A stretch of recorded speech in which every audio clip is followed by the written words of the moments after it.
خاندان اچھے کھاتے پیتے لوگ اپنی اولادوں کو دین کے علم کے لیے نہیں بھیجیں گے تو غربت میں پسماندہ لوگ جن کے پاس بچوں کو پہنانے کے کپڑے نہیں، کھلانے کا کھانا نہیں ہے، جوتوں کے پیسے نہیں، روزگار کے پیسے نہیں، پھر وہ غربت زدہ لوگ اپنے بچوں کو بھیجیں گے اور وہ پھر آ کے علم حاصل کریں گے اور روزگار کے طور پہ دین کا علم یوز کریں گے، پھر دین کی تنخواہیں لیں گے، امامت کی پھر پیسے لیں گے۔ تو دین سارا غریبی میں سیکھا اور غریبی میں تنخواہوں کے ساتھ آگے سنایا۔ اس تبلیغ میں کس برکت کی آپ توقع کرتے ہیں؟ کیا توقع کرتے ہیں کہ ایسی تبلیغ سے کتنا انقلاب آ جائے آپ کے اندر، کتنی تبدیلی آ جائے، پھر آخرت کے نام پر دنیا کمائی جائے گئی اور کیا ہوگا؟ اور یہ اسی کا نتیجہ ہے، چونکہ دین کا علم نہیں دیا۔ اور یہ ہلاکت اہل سنت ہمارے عقیدے میں، میرے عقیدے والے لوگوں میں زیادہ ہوئی۔ جس کو اٹھاؤ کوئی مولوی پیسے لیے بغیر تقریر کرنے کو تیار نہیں، دین کا علم دینے کو تیار نہیں، الا ماشاء اللہ۔ کوئی کسی کو بلا لے، پہلے تو جاتے تھے تو اس وقت خدمت لیتے تھے، اب ریٹ طے کرتے ہیں ایکٹروں کی طرح، ناچ گانے والوں کی طرح ریٹ ہیں۔ اللہ کی عزت کی قسم میں آپ کو ذاتی مشاہدہ بتا رہا ہوں، اللہ کی عزت کی قسم، میں انڈیا میں تھا، نام نہیں لوں گا کسی کا، میرا مقصود نام نہیں سمجھانا ہے، نامور عالم ہیں، بہت بڑے بڑے بزرگوں کی اولاد ہے، بڑے بزرگوں کی ہستیوں کی اولاد، نامور عالم ہیں، ہر شخص اہل سنت میں سے ان کو جانتا ہے۔ میں خانہ خدا میں یہ آقا علیہ السلام کی حدیث پاک کی کتاب میرے ہاتھ میں اٹھا کر قسم کھا کر کہہ رہا ہوں کہ میں نے تحقیق کی، بے شمار لوگوں نے جگہ جگہ بتایا کہ ان کو تقریر کی دعوت دیں تو ان کے سیکٹری پہلے ایڈوانس 2 لاکھ انڈین روپیہ لیتے ہیں،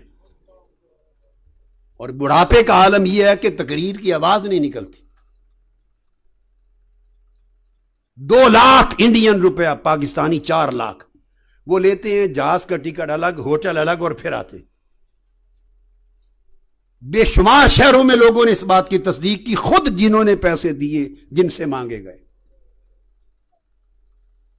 پھر میں آپ کو اللہ کی عزت کی قسم کھا کے بتا رہا ہوں، ابھی میں امریکہ میں تھا، کراچی پاکستان سے نامور کئی علماء جاتے ہیں، کسی نے کہا ایک مولوی صاحب فارغ تھے، کسی کی طرف سے دعوت نہیں تھی کہ جمعے کا خطاب کریں۔ ہم نے کہا نیو یارک کی بات ہے، ہم نے کہا فارغ ہیں، ان کے پاس آج دعوت نہیں ہے، کئی خطاب نہیں، تو جمعہ تو پڑھنا ہی ہے انہوں نے جمعہ، تو ان کو کہہ دیا کہ ہمارے ہاں آ جائیں اور خطاب کریں۔ انہوں نے کہا میں $1000 لیتا خطاب جمعہ کا۔ انا للہ و انا الیہ راجعون۔ کیا فائدہ اس عمل کے ساتھ؟ پگڑے رکھے ہوئے ہیں تمہارے سروں پر، امامے باندھے ہوئے ہیں، گلے میں پٹے ڈالتے ہو، عربی جبے پہنتے ہو، حضور کی سنت اور دین کا نام لیتے ہو، علماء کہلاتے ہو، شرم نہیں آتی تمہیں کہ ٹکے ٹکے کے ساتھ خطبہ جمعہ بیچتے ہو،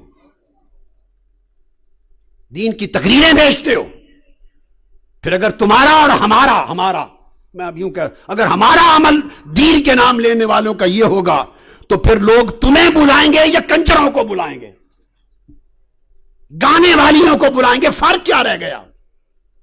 اس نے گانا سنا کے پہلے پیسے ریٹ طے کیے، تم نے قال اللہ و قال رسول قرآن اور سنت سنانا تھا، پہلے ریٹ طے کر رہے ہو بیٹھ کر۔ کیا دین رہ گیا؟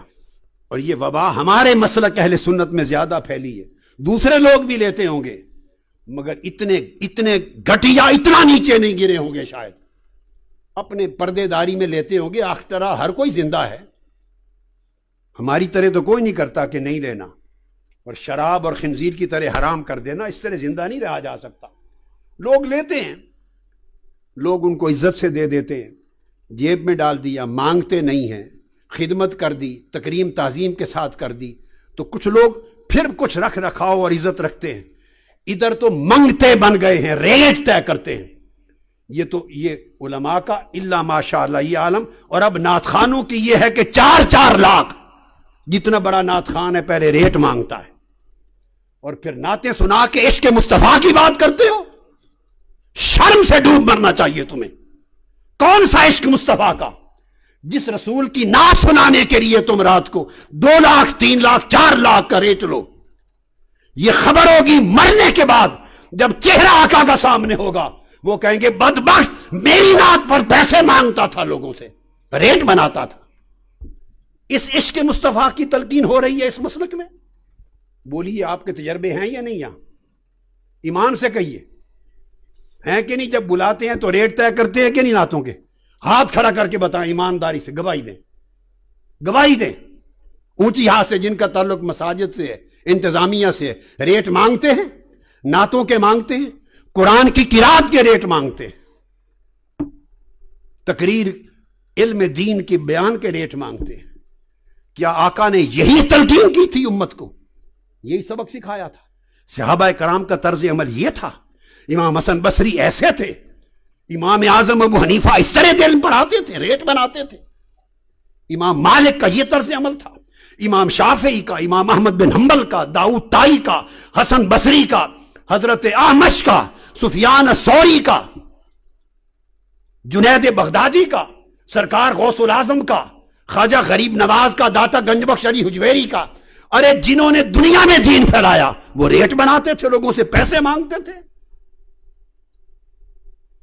خدا کے لیے دین کو بیچنا چھوڑ دیں۔